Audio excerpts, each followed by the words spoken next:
Hola, ¿cómo estás? Bienvenido una vez más a la Biblia en un año de forma cronológica. En el día de hoy vamos a estar leyendo el libro de Segunda de Reyes en el capítulo 7, 8 y 9, y dice la palabra de Dios. Eliseo le respondió: escucha al mensajero del Señor, esto dice el Señor. Mañana a esta hora, en los mercados de Samaria, 7 litros de harina selecta costarán apenas una pieza de plata y 14 litros de grino de cebada costarán apenas una pieza de plata.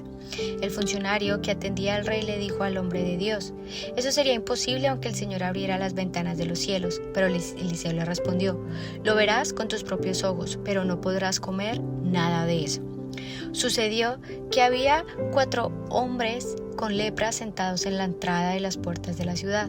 ¿De qué nos sirve sentarnos aquí a esperar la muerte?, se preguntaron unos a otros. Si nos quedamos aquí moriremos, pero con el hambre que hay en la ciudad moriremos de hambre también allá, si regresamos. Así que mejor sería ir y entregarnos al ejército arameo. Si ellos nos perdonan la vida, mucho mejor, pero si no nos matan, igual habríamos muerto. Así que al ponerse el sol salieron hacia el campamento de los arameos, pero cuando se aproximaron al límite del campamento no había nadie, pues el Señor había hecho que el ejército arameo escuchara el traqueteo de carros de guerra a toda velocidad, el galope de caballos y los sonidos de un gran ejército que se acercaba. Por eso se gritaron unos a otros: el rey de Israel ha contratado a los hititas y a los egipcios para que nos ataquen. Así que se llenaron de pánico y huyeron en la oscuridad de la noche, abandonaron sus carpas, sus caballos, sus burros y todo lo demás, y corrieron para salvar la vida.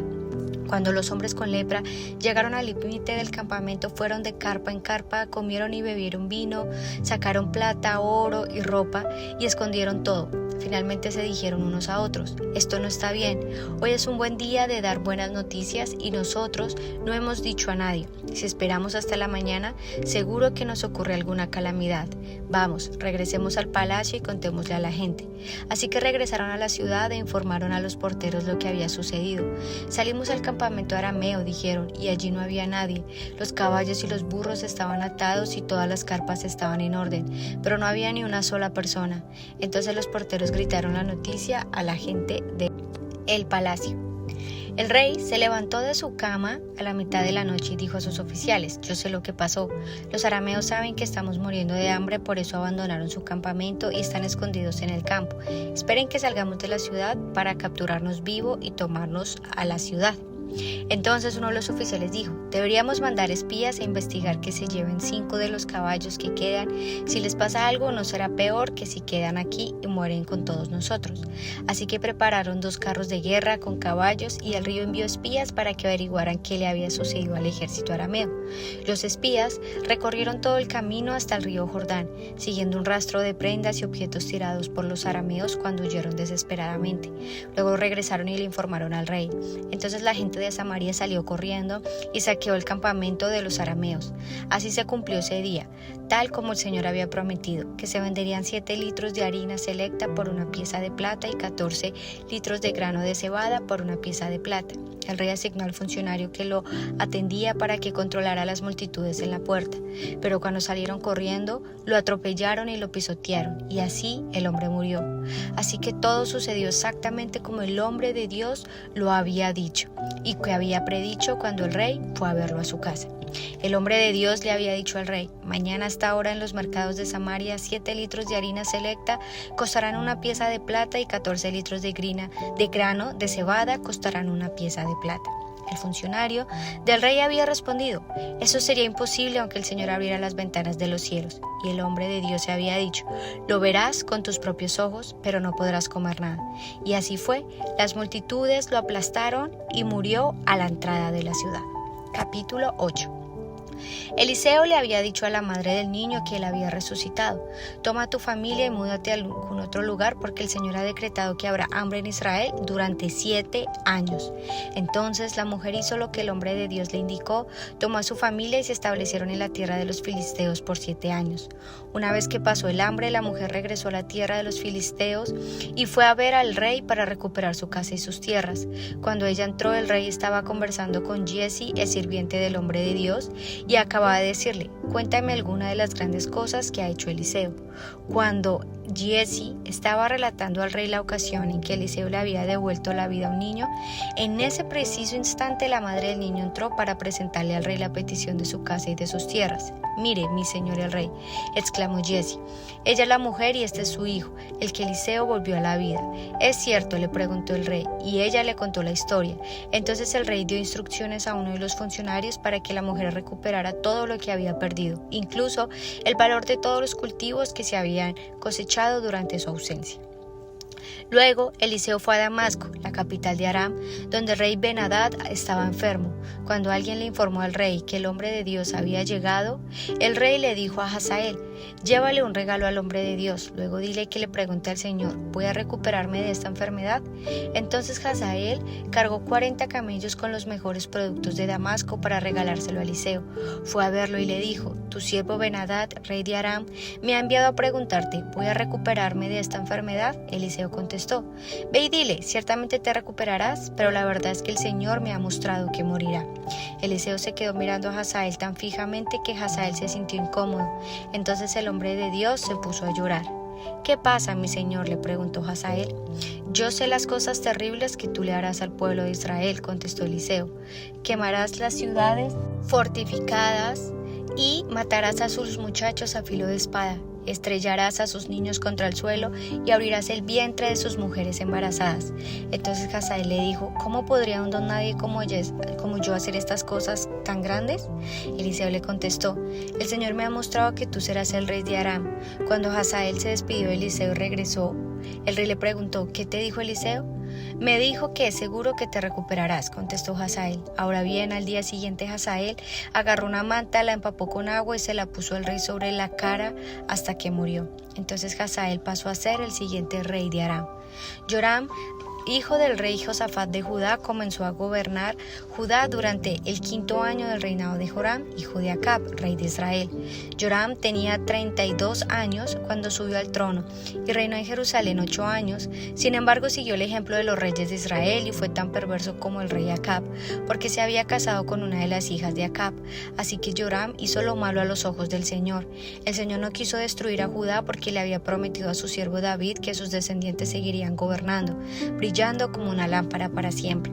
Durante el reinado de Joram, los edomitas se rebelaron contra Judá y coronaron a su propio rey. Entonces Joram marchó con todos sus carros de guerra a atacar la ciudad de Zair. Los edomitas rodearon a Joram y a los comandantes de sus carros de guerra, pero él los atacó de noche al abrigo de la oscuridad.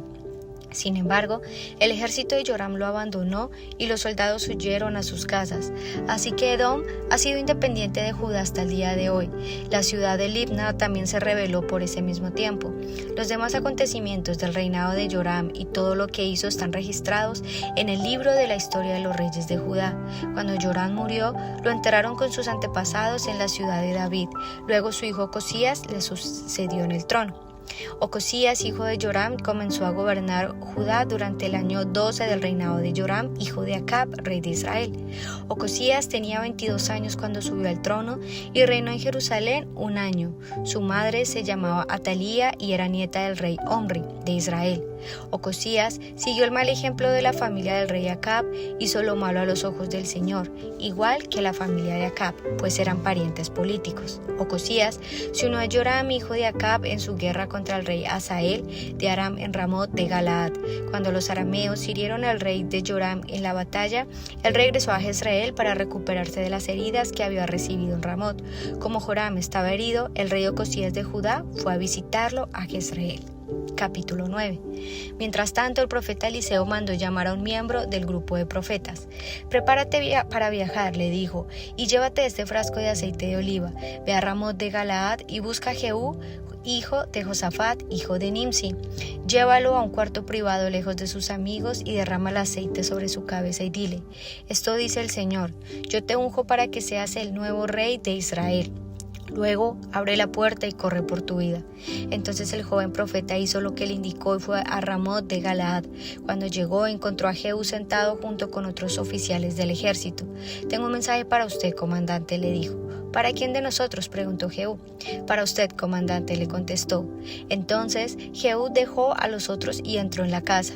Acto seguido el joven profeta derramó el aceite sobre la cabeza de Jehú y dijo: esto es lo que el Señor Dios de Israel dice: yo te unjo como rey del pueblo del Señor, Israel. Tú destruirás a la familia de Acab, tu amo. Así vengaré el asesinato de mis profetas y de todos los siervos del Señor a quienes Jezabel mató. Es preciso que toda la familia de Acab sea aniquilada. Destruiré a cada uno de sus descendientes varones, tanto esclavos como libres, en todo Israel. Destruiré a la familia de Acab, así como destruí a las familias de Jeroboam, hijo de Nadab, y a Baasa, hijo de Jaías. Los perros se comerán a Jezabel, la esposa de Acab, en la parcela de Jezreel, y nadie la enterrará. Enseguida el joven profeta abrió la puerta y salió corriendo. Jehú regresó a donde estaban los otros oficiales y uno de ellos le preguntó: ¿qué quería ese loco? ¿Está todo bien? Ya sabes cómo parlotea un hombre de esos, contestó Jehú. Estás ocultando algo, le dijeron ellos, cuéntanos. Entonces Jehú les contestó: él me dijo: esto dice el Señor, yo te he ungido para que seas el nuevo rey.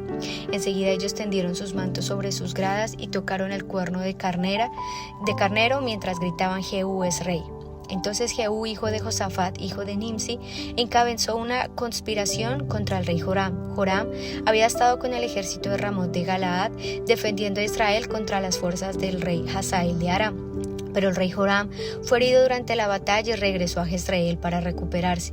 Así que Jehú dijo a sus hombres: si ustedes quieren que yo sea rey, no dejen que nadie salga de la ciudad y vaya a Jezreel para informar lo que hemos hecho. Entonces Jehú subió a un carro de guerra y fue a Jezreel a buscar al rey Joram, quien estaba allí acostado y herido. El rey Ocosías de Judá también se encontraba allí porque había ido a visitarlo. Cuando el centinela de la torre de Jezreel divisó a Jehú y a sus acompañantes acercándose, gritó a Joram: una compañía de soldados se aproxima. Manda un jinete a preguntarle si vienen en son de paz, ordenó el rey Joram. Así que salió un jinete al encuentro de Jehú y le dijo: el rey quiere saber si vienes en son de paz. ¿Y tú qué sabes de paz?, preguntó Jehú. Únete a nosotros. Entonces el centinela gritó al rey: el mensajero llegó hasta ellos, pero no regresará. De modo que el rey envió un segundo jinete, el cual cabalga hasta donde ellos estaban, y les dijo: el rey quiere saber si vienen en son de paz. Y otra vez Jehú respondió: ¿y tú qué sabes de paz? Únete a nosotros. El centinela exclamó: el mensajero llegó hasta ellos, pero tampoco regresa. Debe ser que Jehú, el hijo de Nimsi, porque conduce como un loco. Rápido, preparen mi carro, ordenó el rey Joram. Entonces el rey Joram de Israel y el rey de Ocosías de Judá salieron en sus carros de guerra, y al encontrarse con Jehú, dieron con él en la parcela que había pertenecido a Nabot de Jezreel. El rey Joram preguntó: ¿vienes en son de paz, Jehú? ¿Cómo puede haber paz cuando la idolatría y la brujería de tu madre Jezabel están por todas partes?, contestó Jehú. Entonces el rey Joram, dando vueltas sus caballos para huir, le gritó a Ocosías: traición, Ocosías.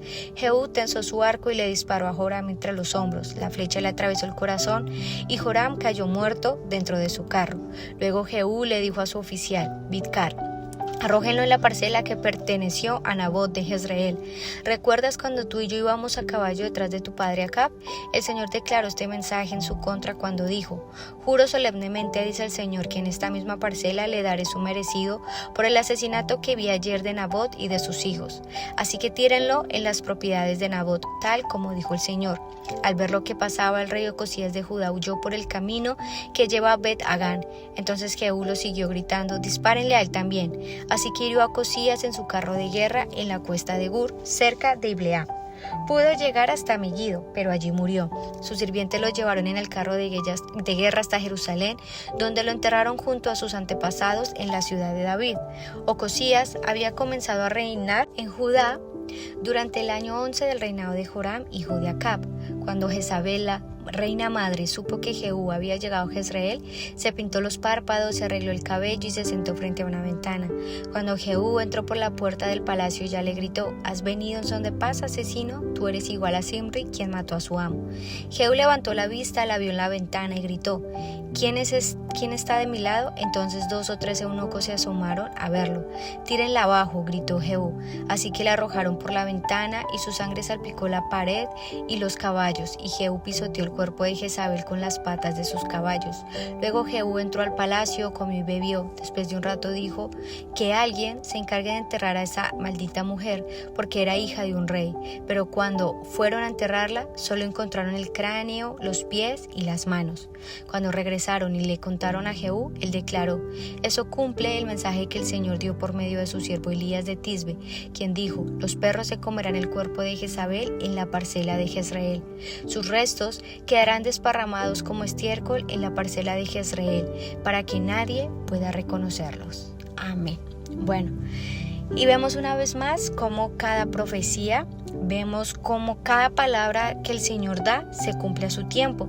Vemos que en muchas ocasiones unas se cumplen de un día para otro, como lo habíamos visto precisamente en el capítulo entre 7 y 8, y vemos cómo hay palabras o profecías, llamémoslo de esta forma, toman mucho más tiempo. Si vemos, por ejemplo, en 2 de Reyes capítulo 7, vemos precisamente cómo Dios había dado una palabra que al otro día, precisamente, donde decían que era imposible que hubiera tanto alimento, lo iba a ver. Entonces, luego en el capítulo 8, vemos por otro lado la fidelidad que Dios tiene hacia quienes le aman y le honran, y fue precisamente acerca de la mujer sunamita.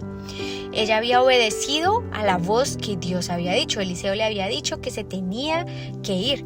Entonces, luego que se va, le había dado un tiempo estimado para volver. Cuando vuelve, vemos tal cual como Dios la honra y le da aún más.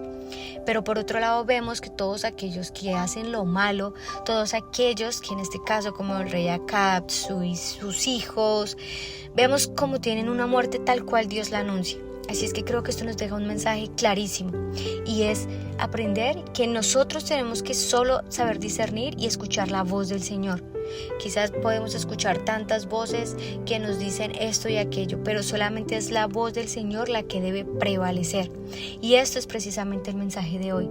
Escuchemos y dejemos de quizás colocar nuestra mirada en lo que no es correcto, sino que escuchemos solo la voz de Dios, porque esta es la que precisamente va a traer vida a nuestro corazón. Es la que nos va a traer bendición. Así es que vamos a orar. Señor, te damos gracias por tu amor, tu favor y tu fidelidad. Gracias porque en esta oportunidad nos estás enseñando que tú nos amas y tienes misericordia de nosotros. Y que tú, Señor, escuchas de cerca a todos aquellos, Señor, que escuchan tu voz y te obedecen. Y hoy, como hijos tuyos, queremos decirte que queremos escuchar tu voz.